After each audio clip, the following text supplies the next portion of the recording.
Mayambu Kurumjari, Adomni Yingbiribasi, Impact News ni. Impact News ta, Impact Talk to Manipur connect with people you serve. Program asida Mayambu Ibetoy Tokchomna Taram na Okchari. Ngasigi akoigi episode asina pudana chariba guest asi yamna special oba guest ni haijage Dangari High School Imphal dagina kilometer chamik kuntra amadi Maram dagina kilometer humpu chatlaga lairiba school lasida chahi kuntraga mari dedicatedly service store kraba ozani Kangleipa iramdam asigi tanglaba manini haijage Ozaming on a Pazarada, Wankai Mayum, Opendro, Ozabu Taram, Okchari. Hanbo Wina Impact TV, Amati Isa Gumba, Sakumdabi, Vitoi took some so, Aduga, Yungiriba, Impact TV, the second program was for Yungiriba. Putting up Pusu, and Hana, Ikono Kurumjari. Oza, okay, Sozi Hodu Pasidi,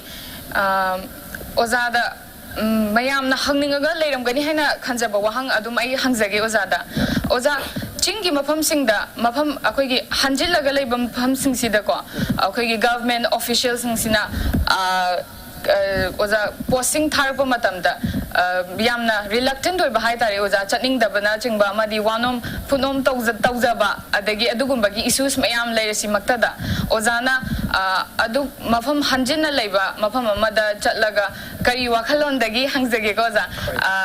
Oza Obirubano Amadi, Ozana Ihan Hana Mapama Duda, Yobumatamda, Ozada, Kari experience Lagi, Hangananing Singubada, Oza, Adum Tang Powdam view. I say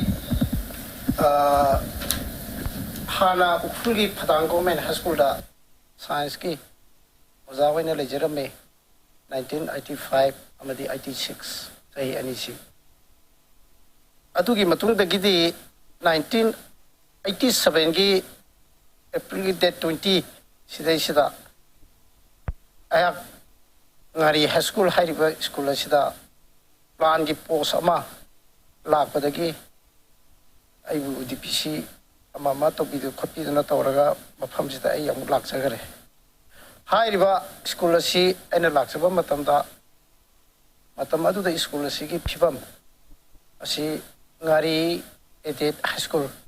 Class 3 the Gina at Pabona Gomengi Oiba. Aduga 9-10 High River portion of Sina Graninet Gomena Grand Pirga Laiba Adugo Makalgi School. Aduna High River School Sidai Science Ki Oza Amoina 1997 Gi April Dagi April Thadagi I joined over Hore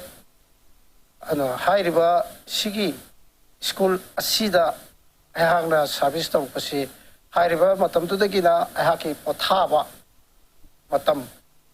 High River 2021 Gi January 31st High River Mid Ship Hopper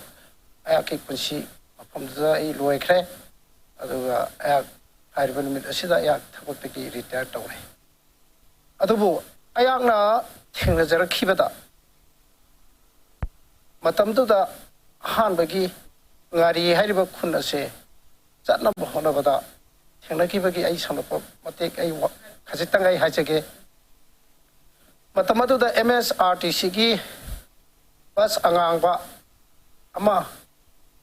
When I'm Kongi MSRC Sidiki Chen Bawi, Hariba Sina, Toloi Hariba Kun, Krugi Toloi Hariba Kun Asipaba, Akoi Bus to Galai. Adudagidi Toloi Hariba Kun Asidagidi Ngari Tana, Yana Ngari Lisang Kunchitana Kuichali. Ngari Lisang Kunzi over the Koi Pung 6:30, when it's up to the 6:30 Charlie, a corner is up to the Kara Panganse, Koi Moigala Changdam Navaya, the Vanina. I couldn't put 7:30 at Yobusiawi. I don't know, at least under quite 7:30 the Koi Kung Charlie. I don't know, my Toraga, I have Chama School Sida Changi, Journey Suchapa Hogi. Adagi Tolopasu at the mind of quite Tuxere, Aduna, ꯑꯩꯈꯣꯏꯅ ꯆꯠꯆꯕ ꯃꯇꯝꯗ ꯊꯣꯛꯂꯛꯄ ꯃꯇꯝꯗ ꯑꯩꯈꯣꯏ ꯆꯤꯡꯗ ꯆꯠꯄꯁꯤꯗꯤ ꯆꯥꯛ ꯆꯌꯣꯃꯩꯗꯅ ꯊꯥꯏꯅ ꯏꯄꯥ ꯏꯄꯨꯁꯤꯡꯅ ꯑꯔꯥꯞꯄ ꯃꯐꯝ ꯆꯠꯄ ꯃꯇꯝꯗ ꯆꯥꯛ ꯆꯌꯣꯝ ꯍꯥꯏꯕꯒꯤ ꯋꯥꯍꯟꯊꯣꯛ ꯑꯗꯣ ꯑꯗꯨꯒ ꯆꯞ ꯃꯥꯟꯅꯅ ꯑꯩꯈꯣꯏ ꯆꯥꯛ ꯆꯌꯣꯝꯁꯤ ꯌꯥꯎꯗꯕ ꯌꯥꯗꯦ ꯑꯗꯨꯅ ꯃꯗꯨ ꯄꯨꯔꯒ ꯑꯩꯈꯣꯏ ꯆꯠꯂꯤ ꯑꯗꯨꯒ ꯑꯩꯈꯣꯏ ꯊꯣꯛꯂꯛꯏ ꯑꯗꯨꯒ ꯁꯨꯃꯥꯏꯅ ꯇꯧꯔꯒ ꯌꯨꯝꯗꯁꯨ ꯃꯇꯝ ꯈꯔ ꯂꯩꯔꯝꯕ ꯑꯗꯨꯒ ꯏꯆꯥꯁꯤꯡ ꯃꯇꯝꯗꯨꯗ ꯁꯥꯇ꯭ꯔꯁꯤ ꯑꯩꯈꯣꯏ ꯑꯦꯔꯥꯎꯟ ꯌꯥꯝꯃꯦ ꯃꯔꯝꯗꯤ ꯈꯨꯟ ꯃꯔꯤꯗꯨꯒꯤ ꯑꯄꯨꯟ ꯃꯇꯝꯗ ꯈꯨꯟ ꯃꯔꯤ ꯑꯣꯏꯔꯤ ꯈꯨꯟ ꯃꯉꯥꯗꯤ ꯍꯧꯖꯤꯛ ꯈꯨꯟ ꯃꯉꯥ ꯑꯣꯏꯈ꯭ರೆ ꯃꯇꯝꯗ ꯈꯨꯟ ꯃꯔꯤꯅꯤ ꯑꯗꯨꯅ ꯑꯩꯒꯤ ꯈꯨꯟ ꯃꯔꯤꯁꯤꯒꯤ ꯄ꯭ꯔꯖꯥ ꯃꯌꯥꯝꯁꯤꯡꯁꯤꯗꯒꯤ ꯀꯥꯔꯛꯄ ꯁꯥꯇ꯭ꯔ ꯃꯌꯥꯝꯁꯤ ꯄꯨꯡꯊꯟ ꯊꯜꯂꯤ ꯁ꯭ꯀꯨꯜꯁꯤ ꯑꯗꯨꯅ ꯌꯥꯝꯗ꯭ꯔꯕꯗ 400 ꯑꯕꯞꯅꯤ ꯁꯥꯇ꯭ꯔ ꯃꯌꯥꯝꯁꯤꯡ ꯑꯗꯨ ꯑꯗꯨꯒꯤ ꯄꯥꯟꯅꯅꯕ ꯍꯣꯠꯅꯕꯗ ꯑꯩꯅ ꯈꯤꯇꯪ ꯌꯨꯝꯗ ꯈꯤꯇꯪ ꯃꯇꯝ ꯁꯥꯡꯅ ꯅꯨꯃꯤꯠ 5ꯅꯤ ꯅꯨꯃꯤꯠ 10ꯅꯤꯒꯨꯝꯕ ꯂꯩꯊꯣꯛꯈꯤꯕ ꯃꯇꯝꯗ ꯁ꯭ꯀꯨꯜꯁꯤ ꯏꯔꯥꯡ ꯍꯧꯏ ꯃꯔꯝꯗꯤ ꯑꯩꯅ ꯇꯥꯛꯆꯔꯤꯕ ꯁꯕꯖꯦꯛ ꯑꯗꯨ ꯃꯍꯨꯠ ꯁꯤꯟꯕꯤꯅꯕ ꯇꯥꯛꯄꯤꯅꯕ ꯑꯣꯖꯥ ꯑꯃꯠꯇ ꯑꯩꯈꯣꯏꯒꯤ ꯁ꯭ꯀꯨꯜꯁꯤꯒꯤ ꯑꯣꯏꯅ ꯃꯇꯝꯗꯨꯗ ꯂꯩꯔꯝꯗꯦ ꯑꯗꯨꯃꯥꯏꯅ ꯇꯧꯔꯒ ꯑꯩꯁꯤ ꯁꯥꯇ꯭ꯔ ꯃꯌꯥꯝꯒꯤ ꯌꯥꯝꯅ ꯏꯝꯄꯣꯔꯇꯦꯟꯁ ꯑꯃ ꯑꯣꯏꯅ ꯑꯩ ꯑꯣꯖꯥ ꯑꯃ ꯑꯣꯏꯅ ꯑꯩ ꯍꯧꯖꯔꯛꯈꯤ ꯑꯗꯨꯒ ꯂꯣꯏꯅꯅ ꯑꯉꯥꯡꯁꯤꯡ ꯑꯗꯨꯒꯤꯗ ꯁꯥꯏꯟꯁ ꯑꯃꯗꯤ ꯑꯪꯀꯒꯤ ꯅꯣꯂꯦꯖꯁꯦ ꯐꯖꯅ ꯄꯤꯔꯒ ꯃꯦꯇ꯭ꯔꯤꯛ ꯑꯦꯛꯖꯥꯝꯁꯦ ꯃꯥꯏ ꯄꯥꯛꯅꯕ ꯍꯥꯏꯗꯅ ꯑꯩ ꯌꯥꯝ ꯀꯟꯅ ꯍꯣꯠꯅꯖꯈꯤ even coaching class extra class आई होनाजगी अदुगा अइना अही अमा अनीदी अखोगी हेड मास्टर मतमदो हेड मास्टर ओइबिरम ओजा आई याम सिंग याम लेरमी मोयगा ताना जरगा इफांदा मु पुथोगा इफांदा मु आइगी युमदा अंगांग छात्री छात्र मयाम सिंग द पुलप आइगी इसेगी युमदा नुपा मचा छात्र थमी अदुगा चानुपी सिंग छात्री सिंग अदुना आइगी युमदा थमगा अमु फांदसु था अहम कोचिंग तौई सुमाय तौदना आई चासिंग असि पास तौदबा यादे हाइबगी वखलोन ग लोइनाना अंगांग सिंग असि कैरियर से मखोय पास तौबा ngam ओइग्रबती हाइबना थमोयदा यामना सीना कोलगा मोय आई पुछि से लोइना रजरखी आबियो ओजा दुगा ओजागी वारी सु याम नुसिरि ओजा दुगा matang asai sida akoy tanja si lawjeraga ojaji personal details haijaba tare ojaji pokpana karai da po ie dagi ojaji ima ipa aigi mingsi wangkhemayum pendro aigi chanau si tarukne aigi pa ge mingsi kongone aigi pa se ani ni oi machmano ani ni masmaroni sai pa han gi tapak chaure nangan dai chauchare adu hepo pudi bai manong pa no popuni jadumani kawi ai hepo pi pi pa sina adu ai bu yopi pai pa sina umbi kawi akhoi ani si machmanau ni aduna ai di pa ni gi nangan da ai pa ni gi nuksiba gi prem dai phangchere adu ima ani su ai prem phange aduga ai gi chenau di iche ꯑꯩꯒꯤ ꯊꯛꯇ ꯏꯆꯦ ꯑꯅꯤ ꯂꯩꯈ꯭ꯔꯦ ꯑꯗꯨꯒ ꯅꯨꯄꯥꯗ ꯑꯩꯅ ꯑꯍꯟꯅꯤ ꯑꯗꯨꯒ ꯑꯩꯒꯤ ꯏꯈꯥꯗ ꯑꯩꯒꯤ ꯏꯅꯥꯎꯅꯨꯄꯥ ꯑꯅꯤ ꯂꯩ ꯑꯗꯨꯒ ꯏꯆꯟꯅꯨꯄꯤ ꯑꯅꯤ ꯑꯃꯁꯨ ꯂꯩ ꯁꯨꯃꯥꯏꯅ ꯇꯧꯗꯅ ꯑꯩꯈꯣꯏꯁꯤ ꯇꯔꯨꯛꯅꯤ ꯑꯗꯨꯗ ꯑꯩꯅ ꯅꯨꯄꯥꯗꯨꯅ ꯈ꯭ꯋꯥꯏꯗꯒꯤ ꯑꯍꯟ ꯑꯣꯏꯖꯩ ꯑꯗꯨꯒ ꯑꯩꯒꯤ ꯂꯩꯐꯝꯅ ꯋꯥꯡꯈꯩ ꯈꯨꯅꯧ ꯑꯩꯈꯣꯏꯒꯤ ꯅꯤꯌꯔ ꯁꯤꯇꯤꯖꯟꯁ ꯀ꯭ꯂꯕ ओजा दुगा वारी से मखा चथजरप ओइना ओजाना Ari High School se maside sida ozana hek tawkhiba matamda leiramba school gi infrastructure adagi education gi environment aduduga matam gi matung ina sum honglakpadagi ozana hek tayo tawba se oza mathang sum khara ozana review aina ahamba changkiba matamduda leiramba gi school gi saktam se sukimatik yamna thamoi siningai ne yamna thamoi yamna nusiningai ne हाइबदी school अदो उना उपाकना खाय का खल मसा खाय तो ये का मनिपान फंगना बखनै बंदी क्लास 3 to 10 लेबे स्कूल निना 3 to 10 लेबे स्कूल निना का निपान से खाय तो ये उपाकना खाय अदुगा जिंगा सु याम मलम्मे अदा आइना 1987 दगी उरखिबा आइगी स्कूल की बिल्डिंग सक्तम अदु उरुबदा थम याम नुक्सी हुजिक्ति अदुदगी चाही 1990 Europadi स्कूल पैथर पैथरपदी 1990 खुन मैम सिंह कई खलबनो खंग्रे आगाम सोना नंदन सिनब तारे छात्र मैम सिंह टेक्थरगदी आगाम मांग तारे आगाम पुंसी कंदब यादी हाइदना मोय मैमसु आइसु खनरे खनजबदुदगी खनरिंगै तालक्तुदा नोमा 1991 की मधु मार्च ओरंगनी आई वखंदा मार्च अप्रैल अदाई थाने नुसित कनबा नुसित मा सबकुम लाबदि हाना पैगा लेमबदि दम तुरे स्कूल अदुदैदि छात्र खै क्लास तो हम लेतेदना कोइ चेनदना यामदो पाखन खलगा अदगी बोरा थारगा तौब खरा यावरे था मरी मा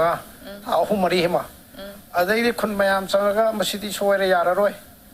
पाइसा नोय मयाम सिंग याररोय हायदना अनोबा बिल्डिंग अमम सारब तोरसि कानि पांसे हायदना अखोगी ऑफिस के स्टाफ हेन मसकी का मन रूम लमा तोंगान ब सेपरेट अमदि लेजे अदुदि कछु थोइदोप तौबिते अदुमदि लेंगना लेजरगा थंगरे अदुगा सोम बिल्डिंग अमु कानि पांगे अनोबा बिल्डिंग अमु ओय खुंजा मरीना हाइदि खुंदो मरीनीना खुन पनमक्तगी विलेज अथॉरिटी मयामना असंगबा उ अदगी जिंगा करी लोय पुथोकनरागा खुशी यावरे दम अदमाय तोरगा मुकानि पाना मै नौ नौ मुक साइ अदुसु नुमित तरा मंगानी था म मुक मयादि चंगी हेक्टर लोइब ngamदेबा का दो खत चावनी स्कूल सारकपनि नायबा अदमाय तोरगा वाना खै स्कूल सि उखलकन बखै होना जगी अदमाय तोरगा 1991 सिगी एनुअल एग्जाम पांथोकपसिददि खै अनोबा बिल्डिंग द फोंजले खै असमति नुवाय अदुसु फ्लोरिंग तौबुसु नते चुमदगी उपा खारगा का दो खितंग चौथोक्तना खितंग नानबा उबदुदको हानगेदना उपा कासे लोय होगाय बि थोंग पानबा थोंगसु लेतेबा थोंग पानबा थोंगबो यावदेबा यो ओरा कंगोनेबा होलोनेबा मतमदुगी अहानबगी ओइना लेरमबदो अदुगी अकोनबगी लाकुदोदि कोइ थोंग पालाले सिदि सोलोनदि कनाई आंगांगी बेंच डेस्क खरा लेरिबा सिंगसि लोय मांगबा तारे कनाई ब्लैक बोर्ड सिंगसु मांगबा तारे हेदना याम वाना दमाइन तौरगा उखचगी अदगी इवन अखोगी स्कूल गी ngai high school ने थारिबा साइन बोर्ड बाबा आइना सिदगी न्यूज बोंदगी आर्ट्स सेंटर मले लायपग सेंटर मले अदि हंजरगा अदु उरगा चंगगा जि उरिबा साइन बोर्ड अदु सु आइना सिदगी सिंजाबने सुमाय तौदना यामनो नुक्सीदिना ना हाइतारे खुनगी पाइचाले मयाम सिंसिगा सावनाबा अमकपा करिगुबा मचेना मत यावदना अदमाय तौर लोइना रग लाखरे अदबदगी 2016 की February 22 दा अखोगी ngari high school laina government की full fledged government school on gre 22nd February 2016 हारिबा नुमित सिदगी government full fledged government high school on gre अदुदगी 2016 की 22nd December हारिबा तारिख असिदा एसे in charge headmaster ओइना खै secretary government secretary की order म थपिरकना ए headmaster पुजरखरे अदुगी मवांग फाउदी आई ओजा ओइना लेजै science की graduate teacher ओइना लेजै अदु हारिबा नुमितुदगी आया 22nd December 2016 दगी आई headmaster ओइना PB रखिबदगी school सिगी development दा खरा अहोंबा लाखरे अमुक हेना हाना दगी हारसो दम आगांग सिंगसे पास तो वी चांग अखोय या फजन पुखर लाए अदुबो अमुक हेना फजना खिबसि 2016 की 17 की high school leaving certificate examination दगी होगरे अदो आगांग ट्राइन थोय थागले आगांग ट्राइन थोय दो बय पास तो वी फर्स्ट डिवीजन खुदमकी आइना आगांग खुदिंगी अवार्ड इन ब्लॉक थोखरे एवरी ईयर फर्स्ट डिवीजन को लाखबदी आई मोई अवार्ड पीदब याती आई पीदब ngamde मोई आगांग सिंगी रिसिंग होम से पीने बाई सेम साई अदुगा आगांग अमखक पास तो ओरगना रिसिंग मंगा पिथुए अदुगा आगांग अमदगी हेंगिबो ओरगना आई रिसिंग होमगी सांगसे पीनबा मोई पुनिंग थोगपै बने आइगिदी मोईगी एनकरेजमेंट नि आगांग मरमदि केरोदा होनानिंगबा पानिंगबा खेनिंगबगी वाखलोनसिना इसा सिंगा तो याम थमोई सेंगना आइना करिम खितदे आइना पिनिंगबदो ꯑꯗꯣ ꯑꯩ ꯈꯨꯟꯒꯤ ꯏꯄꯥ ꯆꯥꯂꯩ ꯃꯌꯥꯝ ꯃꯃꯥꯡꯗꯩ ꯂꯣꯏ ꯑꯉꯥꯡꯗꯣ ꯀꯧꯏ ꯑꯗꯣ ꯑꯌꯥꯝꯕ ꯃꯇꯝꯗꯅ ꯁꯝꯃꯔ ꯚꯦꯀꯦꯁꯟ ꯊꯥ ꯃꯇꯝꯗ ꯃꯦꯇ꯭ꯔꯤꯛ ꯄꯔꯤꯈꯥ ꯍꯦꯛ ꯍꯥꯏꯗꯣꯛꯄꯒ ꯖꯨꯟ ꯍꯦꯛ ꯇꯥꯒꯤ ꯖꯨꯟꯗꯗꯤ ꯑꯩꯈꯣꯏ ꯚꯦꯀꯦꯁꯟ ꯂꯥꯛꯑꯦ ꯆꯤꯡꯗꯗꯤ ꯌꯥꯗꯕꯅꯤꯅ ꯂꯧ ꯎꯕꯒꯤ ꯄꯟꯊꯥ ꯍꯥꯏꯕ ꯑꯃ ꯂꯩꯕꯅꯤꯅ ꯁꯥꯇ꯭ꯔ ꯀꯥꯔꯛꯑꯣꯁꯨ ꯀꯥꯔꯛꯑꯣꯏꯑꯕ ꯂꯧꯔꯣꯝꯗ ꯂꯣꯏ ꯆꯠꯈꯤꯅꯦꯕ ꯊꯕꯛꯇ ꯃꯔꯝꯗꯤ ꯊꯕꯛꯇꯨ ꯁꯨꯔꯨꯗ꯭ꯔꯗꯤ ꯃꯣꯏꯁꯨ ꯆꯥꯅꯕ ꯂꯩꯔꯣꯏꯗꯣꯔꯤꯅꯦꯕ ꯁꯤꯒꯤ ꯄꯦꯔꯣꯠ ꯑꯃ ꯂꯩꯌꯦꯕ ꯑꯗꯣ ꯑꯣꯛꯇꯣꯕꯔ ꯊꯥꯁꯤꯗꯁꯨ ꯂꯧ ꯈꯥꯎꯕꯒꯤ ꯃꯇꯝꯁꯦ ꯑꯩꯈꯣꯏ ꯁꯨꯇꯤ ꯊꯥꯗ꯭ꯔꯗꯤ ꯑꯉꯥꯡ ꯑꯝꯇ ꯎꯕ ꯐꯪꯗꯦꯕ ꯁꯤꯒꯨꯝꯕꯁꯨ ꯂꯩꯌꯦꯕ ꯑꯗꯨꯒꯤ ꯃꯔꯛꯇꯨꯗ ꯄꯥꯁ ꯇꯧꯔꯛꯄ ꯃꯌꯥꯝꯗꯨꯗꯤ ꯑꯇꯣꯞꯄꯗ ꯑꯃꯨꯛ ꯆꯠꯂꯒ ꯇꯝꯈ꯭ꯔꯗꯕꯅꯤꯅ ꯍꯥꯌꯔ ꯁꯦꯀꯦꯟꯗꯔꯤ ꯑꯃꯗ ꯑꯣꯜꯂꯒ ꯇꯝꯈ꯭ꯔꯗꯕꯅꯤꯅ ꯃꯥꯒꯤ ꯑꯦꯋꯥꯔꯗꯇꯨꯗꯤ ꯄꯤꯗꯦꯕ ꯌꯥꯗꯕꯅꯤꯅ ꯈꯨꯟꯒꯤ ꯑꯍꯜ ꯂꯃꯟꯁꯤꯡꯒ ꯄꯤꯊꯣꯛꯈꯤꯕꯁꯨ ꯌꯥꯎꯏ ꯁ꯭ꯀꯨꯜꯗ ꯐꯖꯅ ꯇꯧꯔ ꯄꯤꯕꯁꯨ ꯌꯥꯎꯏ ꯐꯤꯕꯝ ꯃꯇꯝꯗꯨꯒꯤ ꯌꯦꯡꯉꯒ ꯑꯗꯨꯃꯥꯏꯅ ꯇꯧꯔꯒ 2017ꯗꯒꯤꯗꯤ ꯑꯩ ꯑꯦꯋꯥꯔꯗꯁꯤ ꯂꯦꯞꯇꯅ ꯉꯁꯤ ꯐꯥꯎꯕ 2020ꯒꯤ ꯑꯗꯨꯐꯥꯎꯕ ꯑꯩ ꯄꯤꯖꯒꯦ ꯑꯗꯨꯒ ꯑꯣꯖꯥ ꯑꯣꯖꯥꯅ ꯍꯧꯖꯤꯛ ꯏꯚꯟ ꯄꯟꯕꯤꯈ꯭ꯔꯦ ꯁꯥꯏꯟ ꯕꯣꯔꯗ ꯁꯤꯗꯒꯤ ꯍꯥꯏꯕꯗꯤ ꯏꯝꯐꯥꯜꯁꯤꯗꯒꯤ ꯃꯐꯝ ꯑꯗꯨꯛ ꯌꯥꯝꯅ ꯂꯥꯞꯈ꯭ꯔꯕ ꯃꯐꯝ ꯑꯗꯨꯗꯐꯥꯎ ꯄꯨꯕꯒꯤ ꯃꯇꯥꯡ ꯑꯃꯁꯨ ꯄꯟꯕꯤꯈ꯭ꯔꯦꯀꯣ ꯑꯣꯖꯥ ꯑꯗ ꯃꯇꯥꯡꯗꯨꯗ ꯈꯤꯇꯪ ꯀꯨꯞꯊꯅ ꯍꯪꯖꯅꯤꯡꯕꯗ ꯑꯣꯖꯥ ꯅꯨꯡꯉꯥꯏꯕ ꯑꯔꯥꯏꯕ ꯖꯔꯅꯤ ꯑꯃꯗꯤ ꯑꯣꯏꯔꯔꯣꯏ ꯍꯥꯏꯅ ꯑꯗꯨꯝ ꯍꯥꯏꯖꯔꯒꯦ ꯑꯣꯖꯥ ꯑꯗꯨꯗ ꯑꯣꯖꯥꯅ ꯍꯥꯏꯗꯤ ꯖꯔꯅꯤꯁꯤꯗ ꯏꯚꯟ ꯑꯗꯨꯒꯤ ꯑꯩꯈꯣꯏꯒꯤ ꯁꯥꯏꯟ ꯕꯣꯔꯗꯁꯦ ꯄꯨꯁꯜꯂꯒ ꯆꯪꯗ꯭ꯔꯤꯉꯩꯒꯤ ꯑꯁꯤ ꯃꯃꯥꯡꯗ ꯑꯣꯖꯥꯅ ꯆꯠꯂꯝꯕ ꯂꯝꯕꯦꯜꯒꯤ ꯖꯔꯅꯤꯁꯦ ꯁꯤꯗꯩꯁꯤꯗ ꯃꯔꯥꯝꯗꯒꯤ ꯏꯚꯟ ꯈꯣꯡꯅꯐꯧ ꯆꯠꯂꯝꯃꯤꯅꯤ ꯑꯣꯖꯥ ꯒꯥꯔꯤ ꯂꯝꯕꯤ ꯂꯩꯇ꯭ꯔꯤꯉꯩ ꯃꯇꯝꯗꯒꯤ ꯑꯗꯨꯒꯤ ꯃꯇꯥꯡꯒꯤꯁꯨ ꯈꯔ ꯍꯥꯏꯕꯤꯌꯨ ꯉꯁꯥꯏ ꯁꯥꯏꯟ ꯕꯣꯔꯗ ꯄꯨꯁꯟꯕꯗꯨꯗꯤ ꯑꯩꯒꯤ ꯑꯣꯖꯥ ꯃꯇꯝꯗꯨꯗ ꯁꯨꯕꯤꯗꯦꯔ ꯄ꯭ꯔꯁꯥꯗ ꯑꯩꯗꯨꯅ ꯅꯦꯄꯥꯂꯤꯒꯤ ꯍꯤꯟꯗꯤꯒꯤ ꯑꯣꯖꯥ ꯑꯃꯈꯛ ꯂꯩꯔꯝꯃꯤ ꯃꯄꯥꯡꯒ ꯌꯥꯝ ꯐꯩ ꯑꯗꯣ ꯑꯩꯅ ꯑꯣꯖꯥ ꯅꯪꯗꯤ ꯉꯁꯤ ꯍꯟꯗꯛꯇꯤ ꯑꯩꯒ ꯆꯪꯃꯤꯟꯅꯁꯦ ꯑꯩꯒ ꯆꯪꯃꯤꯟꯅꯗ꯭ꯔꯗꯤ ꯑꯩꯅ ꯄꯣꯠ ꯈꯔ ꯄꯨꯁꯟꯕꯁꯦ ꯑꯩ ꯄꯨꯕ ꯉꯝꯃꯣꯏ ꯍꯥꯏꯗꯅ ꯑꯗꯨꯃꯥꯏꯅ ꯇꯧꯔ ꯃꯥ ꯅꯦꯛꯑꯦ ꯑꯗꯨꯒ ꯑꯩ ꯂꯥꯛꯑꯦ ꯑꯉꯥꯡ ꯈꯔꯁꯨ ꯑꯩꯒꯤ ꯁꯥꯇ꯭ꯔ ꯁꯥꯇ꯭ꯔꯤꯗꯤ ꯈꯨꯟꯒꯤ ꯄꯥꯈꯪ ꯈꯔꯁꯨ ꯒꯥꯔꯤꯗꯨꯗ ꯌꯥꯎꯕꯤꯔꯝꯃꯦ ꯑꯗꯨꯃꯥꯏꯅ ꯇꯧꯔꯒ ꯃꯣꯏ ꯑꯍꯨꯝ ꯃꯔꯤ ꯃꯉꯥ ꯇꯧꯔꯒ ꯁꯥꯏꯟ ꯕꯣꯔꯗꯇꯣ ꯑꯃꯅ ꯑꯃꯨꯛ ꯄꯥꯏ ꯑꯃꯅ ꯑꯃꯨꯛ ꯄꯥꯏ ꯑꯃꯅ ꯑꯃꯨꯛ ꯄꯥꯏ ꯑꯣꯖꯥ ꯃꯇꯥꯡꯁꯤꯗ ꯂꯥꯛꯆꯅꯤꯡꯉꯤꯁꯤꯅ ꯑꯩꯈꯣꯏꯒꯤ ꯂꯝꯕꯦꯜ ꯆꯠꯄꯒꯤ ꯖꯔꯅꯤꯁꯤꯒꯤ ꯋꯥꯔꯤꯁꯦ ꯂꯝꯕꯦꯜ ꯆꯠꯄꯒꯤ ꯖꯔꯅꯤꯁꯤ ꯉꯥꯔꯤ ꯈꯨꯂꯦꯟꯗꯒꯤꯅ ꯃꯔꯥꯝ ꯆꯠꯄꯒꯤ ꯂꯝꯕꯤꯁꯦ ꯑꯩꯈꯣꯏ ꯃꯁꯤꯡ ꯈꯪꯗ꯭ꯔꯦ ꯑꯩꯗꯤ ꯃꯁꯤꯡ ꯀꯌꯥꯃꯨꯛ ꯆꯠꯈ꯭ꯔꯕꯅꯣ ꯑꯩ ꯈꯨꯠ ꯊꯦꯛꯄꯗ ꯄꯥꯕ ꯉꯝꯗ꯭ꯔꯦ ꯑꯗꯣ ꯑꯩꯅ ꯆꯠꯆꯔꯤꯁꯤ ꯉꯥꯔꯤ ꯈꯨꯂꯦꯟꯗꯒꯤ ꯃꯔꯥꯝ ꯇꯥꯜꯂꯛꯄ ꯃꯇꯝꯗ ꯑꯩ ꯉꯥꯔꯤ ꯈꯨꯂꯦꯟꯗ ꯑꯌꯨꯛꯀꯤ ꯄꯨꯡ 4ꯗꯒꯤ ꯑꯩꯈꯣꯏ ꯄꯣꯡ ꯁꯥꯟꯕ ꯍꯧꯋꯤ ꯍꯥꯏꯁꯤ ꯅꯨꯃꯤꯠ ꯊꯣꯛꯇ꯭ꯔꯤ ꯃꯃꯤ ꯇꯧꯔꯤ ꯑꯗꯨꯒꯤ ꯃꯇꯝꯗ ꯆꯠꯍꯧꯗ꯭ꯔꯗꯤ ꯃꯔꯥꯝꯁꯦ ꯍꯣꯔꯦꯟ ꯌꯥꯝ ꯊꯦꯡꯅ ꯌꯧꯋꯦꯕ ꯑꯗꯨꯅ ꯊꯦꯡꯅ ꯌꯧꯕꯗꯨ ꯌꯥꯝꯅ ꯅꯥꯇꯩ ꯆꯥꯗꯕꯅꯤꯅ ꯈꯔ ꯉꯟꯅ ꯌꯧꯍꯧꯅꯕ ꯑꯩꯈꯣꯏ ꯍꯣꯇꯦꯜꯗ ꯆꯥꯛ ꯑꯃ ꯆꯥꯗꯣꯔꯤꯅꯦꯕ ꯃꯔꯥꯝꯗ ꯑꯗꯨꯒꯤ ꯆꯥꯛꯇꯣ ꯐꯪꯗ꯭ꯔꯗꯤ ꯑꯩꯈꯣꯏꯁꯦ ꯇꯠꯇꯣꯔꯤꯅꯦꯕ ꯁꯥꯅ ꯂꯥꯛꯄꯅꯤꯅ ꯆꯥꯛꯁꯦ ꯌꯥꯝ ꯂꯥꯝꯃꯦꯕ ꯌꯥꯝ ꯆꯥꯅꯤꯡꯉꯦꯕ ꯃꯇꯝꯗ ꯌꯥꯝ ꯆꯥꯅꯤꯡꯕꯁꯦ ꯌꯥꯝ ꯐꯥꯎꯋꯦꯕ ꯑꯗꯨꯅ ꯑꯩꯈꯣꯏꯅ ꯄꯨꯖꯔꯛꯄ ꯆꯥꯛꯁꯦ ꯌꯨꯝꯗꯅ ꯑꯩꯈꯣꯏ ꯈꯥꯎꯗ ꯍꯥꯞꯆꯤꯜꯂꯅꯤ ꯅꯪꯒꯟꯗ ꯄꯣꯠꯁꯤꯟꯈ꯭ꯔꯅꯤ ꯑꯩꯈꯣꯏ ꯁꯥꯇꯤꯟ ꯃꯆꯥ ꯑꯃꯒ ꯁꯥꯇꯤꯟꯗꯤ ꯑꯩꯈꯣꯏ ꯊꯥꯕ ꯌꯥꯗ꯭ꯔꯦ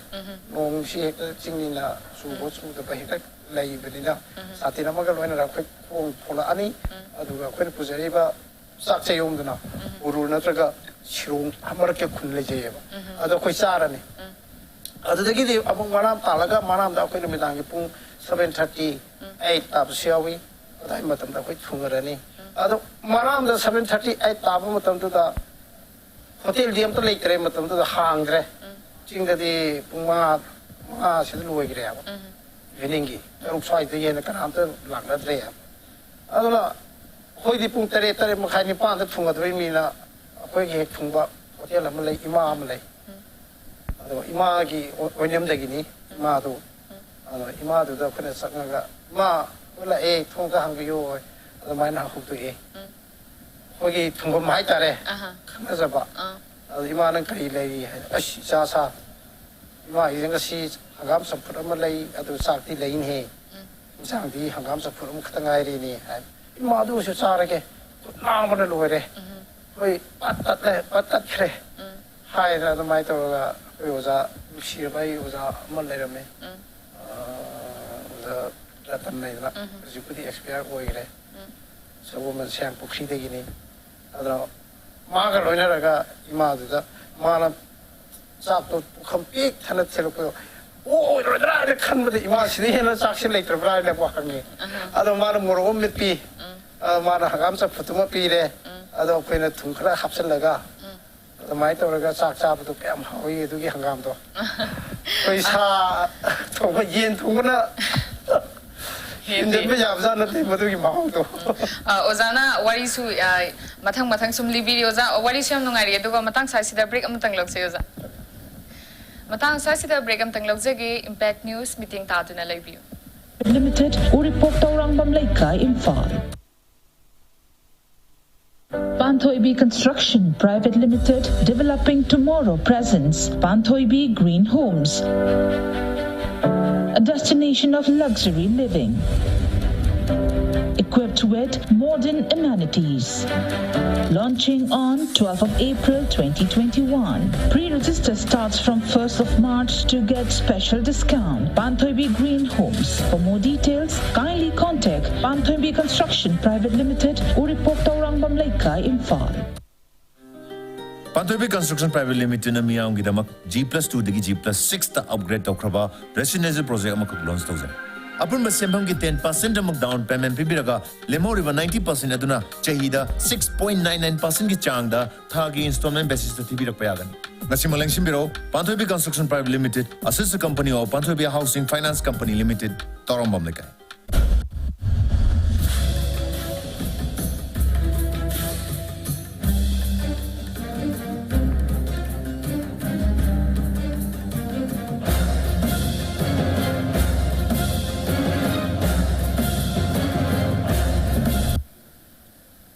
ब्रेक की मतुंगदा मयामबु इम्पैक्ट टॉक टू मणिपुर सिदा इबेथोय थोक्ट्रोमना अमुका हना तरामना ओक्चरी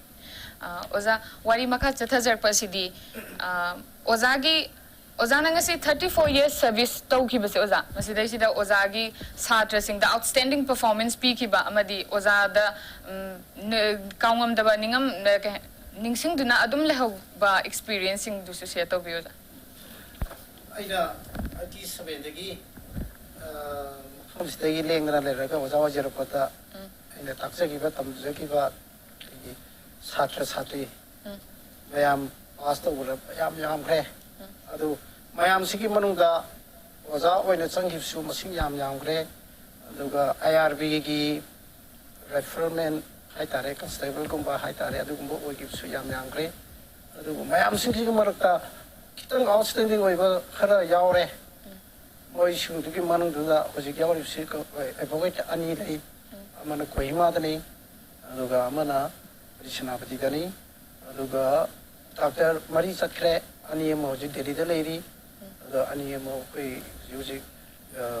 जेनिम्सदा पुदना मोइसे कोसिंग मखाद लैरि अदुगा कॉलेजगी असिस्टेंट प्रोफेसर अमसु लैग्रे अदो मांगना होजिक आइडियल कॉलेज द पुरगा लेबिरी अदो मखोय खरा सुमाय तोना कोइ खुनसिदगी सुमाय हौगिबा खोयगी वइना छात्र वइना हौगिबा मखोयगी खरा खकी ऑर्डिनरी खुम हाइबसे सुकि मतिग आइ याम नुंगाइजै आइ थमोयदा हाइनिङा लेतना मखोय बोसु उनसिदा माइ पाकपा अचौबा मोयगी राना दो संबा नतबदा आयामगी अथोप थमोइसना कथोप ngamba मियमा ओयु हाइदना आइना ngasi एक्टिविटी ओंदा आइ चासिंगी मफंदा बोर्डी जरी ओजा अदुगा मखा चथजरपदा ओजादा हंजनिंगबसि हौजिक लैब ओजा खोगी एजुकेशन सिस्टम से मसिदे सिदा करी अहोंबा लाक्लगदी कमाइना तौरगदी अखोगी एजुकेशन की लमसिदा हेना खुमांग चौक्सनबा ओइगनी हाइना लौबि ओजा खोइना एजुकेशन की लमसिदा खुमांग चौक्सनबा अखोइना होनगे हाइना अखोइगा वखनसिदा खनबा मतमदा अखोइना तौगदबसे मरुओइना ओजागी ओइरिबा सिनफम आइबिबा मयाम सिंजा आई थमोइसना रिक्वेस्ट नि आइना मयामदो थमजरिबसे आइगी थमोइगी रिक्वेस्ट नि आई कमानते अमसु आई हाइजे कोले आई हाइजेबनी आई खोइना पोस्टिंग चटप मतमदा चिंगा मरमदि केनो चिंग चखथरगदे खोइ मरि पोचखबा यारोय सिमा नंबर 1 थम्बिउ तपा खक्ते चखलगा खोइ मरि पोचखले हदिदि अदुदि पोसु अदुदि खोइ मरि पोचखबा नते मरि पोचख के हारबदि खोइ चिंगसि चखप दरकार याम लै मरमदि ऑलमोस्ट चिंगसि 90% ने 10% खक्ते ने तपा त लेगि सिंगसि अदुना 90% की डेवलपमेंट से लाके हारबा मतमदा खोइना ꯆꯤꯡꯗ ꯄꯣꯁꯤꯡ ꯇꯥꯕꯤꯕ ꯑꯩꯈꯣꯏꯒꯤ ꯃꯔꯨꯞ ꯑꯗꯒꯤ ꯑꯩꯈꯣꯏ ꯑꯣꯖꯥꯁꯤꯡ ꯃꯌꯥꯝꯒꯤ ꯃꯐꯝꯗ ꯑꯩ ꯊꯃꯣꯏ ꯁꯦꯡꯅ ꯍꯥꯏꯖꯔꯤ ꯃꯗꯨꯗꯤ ꯑꯣꯖꯥꯁꯤꯡꯅ ꯏꯁꯥ ꯏꯁꯥꯒꯤ ꯏꯊꯧ ꯇꯧꯕꯤꯕ ꯃꯇꯝꯗ ꯀꯠꯊꯣꯛꯄ ꯑꯗꯨꯒ ꯂꯣꯏꯅꯅ ꯆꯦꯜ ꯁꯦꯡꯕ ꯁꯤꯟꯁꯤꯌꯔꯤꯇꯤ ꯑꯦꯟ ꯗꯦꯗꯤꯀꯦꯁꯟ ꯀꯣ ꯃꯁꯤ ꯂꯣꯏꯅꯕꯤꯔꯒ ꯑꯩꯒꯤ ꯁꯥꯇ꯭ꯔꯗꯣ ꯏꯆꯥꯃꯛꯅꯤ ꯏꯅꯥꯎꯃꯛꯅꯤ ꯍꯥꯏꯅ ꯈꯟꯕꯤꯕ ꯑꯩꯒꯤ ꯂꯣꯏꯅꯅ ꯑꯉꯥꯡꯁꯤꯡ ꯑꯗꯨꯗ ꯑꯩꯒꯤ ꯂꯩꯖꯕ ꯈꯨꯗꯤꯡꯃꯛ ꯁꯦꯡꯅ ꯑꯔꯥꯟꯕ ꯑꯃꯠꯇ ꯌꯥꯎꯗꯕꯤꯗ ꯏꯆꯥꯁꯤꯡ ꯑꯗꯨ ꯇꯥꯛꯄꯤ ꯇꯝꯕꯤꯔꯝꯕ ꯑꯗꯨꯒ ꯂꯣꯏꯅꯅ ꯑꯣꯖꯥ ꯍꯥꯏꯕꯒꯤ ꯄ꯭ꯔꯣꯐꯦꯁꯟꯁꯤꯗ ꯑꯩꯈꯣꯏꯅ ꯂꯧꯒꯗꯧꯔꯤꯕꯁꯤ ꯑꯉꯥꯡ ꯂꯥꯏꯔꯤꯛ ꯇꯥꯛꯄꯤꯕ ꯑꯗꯨ ꯈꯛꯇ ꯅꯠꯇꯦꯕ ꯁꯣꯁꯥꯏꯇꯤ ꯑꯗꯨꯒꯤ ꯃꯅꯨꯡ ꯍꯟꯖꯤꯟꯅ ꯂꯩꯔꯕ ꯖꯒꯥ ꯑꯗꯨꯒꯤ ꯁꯣꯁꯥꯏꯇꯤ ꯑꯗꯨꯗ ꯀꯔꯝꯕ ꯑꯦꯟꯚꯥꯏꯔꯣꯟꯃꯦꯟꯗ ꯑꯍꯣꯡꯕ ꯄꯨꯔꯛꯑꯒ ꯀꯔꯤ ꯗꯤꯕꯂꯞ ꯇꯧꯕ ꯌꯥꯔꯒꯗꯒꯦ ꯍꯥꯏꯕꯒꯤ ꯋꯥꯈꯜ ꯑꯁꯤꯁꯨ ꯑꯩꯈꯣꯏ ꯑꯣꯖꯥ ꯑꯣꯏꯕꯁꯤꯡꯒꯤ ꯃꯐꯝꯗ ꯃꯁꯦ ꯆꯦꯜꯍꯟꯅꯤꯡꯉꯦꯕ ꯃꯇꯝꯗꯨꯗ ꯁꯣꯊꯅ ꯂꯩꯔꯤꯕ ꯖꯒꯥꯗꯨꯒꯤ ꯂꯩꯕꯤꯔꯤꯕ ꯏꯄꯥ ꯏꯆꯥ ꯄ꯭ꯔꯖꯥ ꯃꯌꯥꯝꯁꯤꯡ ꯑꯗꯣ ꯗꯤꯕꯂꯞ ꯂꯥꯛꯀꯅꯦꯕ ꯆꯥꯎꯈꯠꯂꯛꯀꯅꯦꯕ ꯃꯣꯏꯒꯤ ꯅꯨꯡꯁꯤꯕꯗꯣ ꯑꯩꯈꯣꯏꯅ ꯇꯧꯖꯔꯤꯕ ꯈꯔ ꯈꯛꯇꯨꯅ ꯃꯔꯝ ꯑꯣꯏꯔꯒ ꯑꯩꯈꯣꯏꯕꯨ ꯃꯣꯏꯒꯤ ꯊꯧꯖꯥꯜꯅ ꯌꯣꯝꯁꯤꯟꯕꯤꯔꯒ ꯑꯩꯕꯨ ꯆꯦꯠꯅ ꯀꯣꯜꯂ ꯊꯝꯕꯤꯈꯤꯅꯦ ꯃꯁꯤ ꯐꯪꯅꯕ ꯍꯣꯠꯅꯕꯗ ꯑꯩꯈꯣꯏ ꯀꯔꯤ ꯇꯧꯕ ꯇꯥꯒꯦ ꯍꯥꯏꯕꯗ ꯑꯣꯖꯥꯁꯤꯡꯅ ꯊꯃꯣꯏ ꯁꯦꯡꯕ ꯑꯃꯗꯤ ꯀꯠꯊꯣꯛꯄ ꯌꯥꯎꯗ꯭ꯔꯗꯤ ꯑꯃꯨꯛ ꯌꯥꯗꯦꯀꯣ खितंग आइगी साइड की सैक्रिफाइस कोई खितंग दी तौब ताई अदुगा सिंसियरिटी सिसु या मरु ओई हाइबे पॉइंट अनि सिगा लोइनरगा आइना आइगी जा सिंगिसु लोइनरगा स्कूलगिसु लोइनरगा खुनगिसु स्कूलगिसु तुना सिगी पोट असि लाखु मतमदा खै चिंगा तंगी मरता खाइबं ताननबगी मसाक मणिपुर लाइबा सिगी वेब से अरुप फंग मुथप ngमने हाइबसे खै चिंगा पोसिंग ताबि बोजा मयाम gi थमजसु खंबिउ असे खै बोजा वाइ बसिम पाइबा खै याम सोबा ताइ खै खुता ताइ त लेयो अदुगी ताइ त लो खै बोजा वाइ बिसिंग पाबिउ सिजना बिउ खै सिंग त अमतनी हाइबसे खैन फुना गदा बने खैन फुना ददे खैगी इरम त मखै मणिपुर साखप यारो आइगी लेकाइ आइगी तपा ख फुना रगा खै मणिपुर साखले न लावबदि यारो yam chumi oza gi ngasigi message si taraga matung ilaktuna aphaba akhoi state asida tanatana adum lebak asida education gi lamda hena chaukhatpa oiraksanu haina su thamjage ado oza makha chathajarak pasi oza si hazik retired tore ado oza gi hazik makha tana oza si kari tawbige hena khanbiri dusu yaraga dikitang share tawbiram oza khangja hogi hazik di ai pothara banina आई Manipur amateur boxing association की founder member मसु आई ओजे अदुना आई से होजि पथारा बनिना नहांदो खै माबागी secretary अदे member मयाम Kharga सुवारी ओताई साना जबदा आई जु चंगागी आई season बिरो हाइना आई हाइजग्रे अदुगा लोइनाना आई करिगुबा खरा सुम मयाम की ओइबा हाइतारे करिगुबा खरादी सुम तौसिना आइनदि खल्ली अदुगा चपचाना आई मसिमक तौरगे हाइबगी चपचाबदि आई हजि फावबदि आई मोदा आई लेजिद्री oza do khigi sosigi loishalakpagi tanja sida oza education system ama sida khoi chakhatpa purakpa sida satra satri sing su role yam chawe hena thamjage duga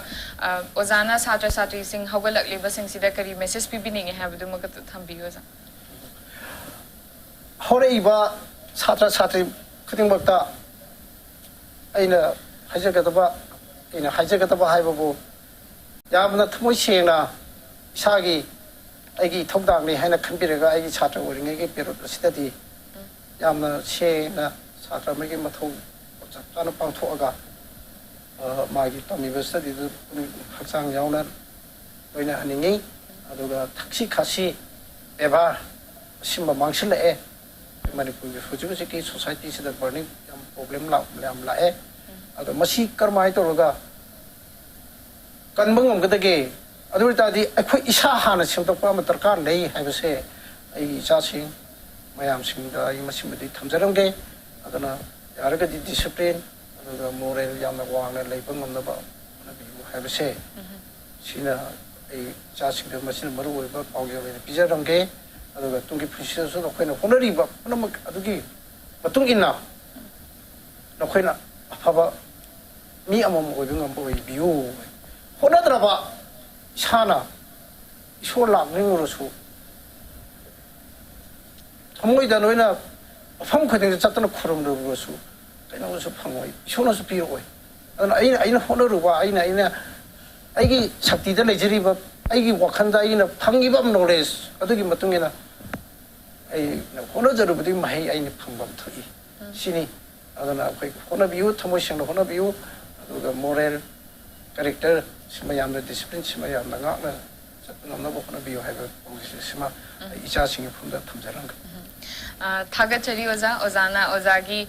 ꯆꯤꯜꯂꯕ ꯃꯇꯝꯕꯨ ꯀꯥꯏꯊꯣꯛꯄꯤꯗꯨꯅ ꯉꯁꯤ ꯑꯩꯈꯣꯏꯒꯤ ꯁꯣꯁꯤꯒꯤꯗꯃꯛꯇ ꯍꯥꯏꯖꯔꯨꯕꯗ ꯑꯣꯖꯥꯅ ꯍꯔꯥꯎ ꯍꯔꯥꯎ ꯂꯦꯡꯕꯤꯔꯛꯄ ꯑꯣꯖꯥꯕꯨ ꯍꯥꯏꯅꯤꯡꯉꯥꯏ ꯂꯩꯇꯅ ꯊꯥꯒꯠꯄ ꯐꯣꯡꯗꯣꯛꯆꯔꯤ ꯑꯃꯗꯤ ꯑꯣꯖꯥꯒꯤ 34 years of service ꯄꯨꯁꯨ ꯑꯃꯨꯛꯀ ꯍꯟꯅ ꯏꯀꯥꯏ ꯈꯨꯝꯅꯕ ꯎꯠꯆꯔꯤ ꯑꯣꯖꯥ thank you ngasi masini handak chayolgi impact talk to manipur connect with people you serve episode asi matang swai sida lotion jage mathangi chayolda anoba personality mapuduna lakchage impact news biting ta duna lebiu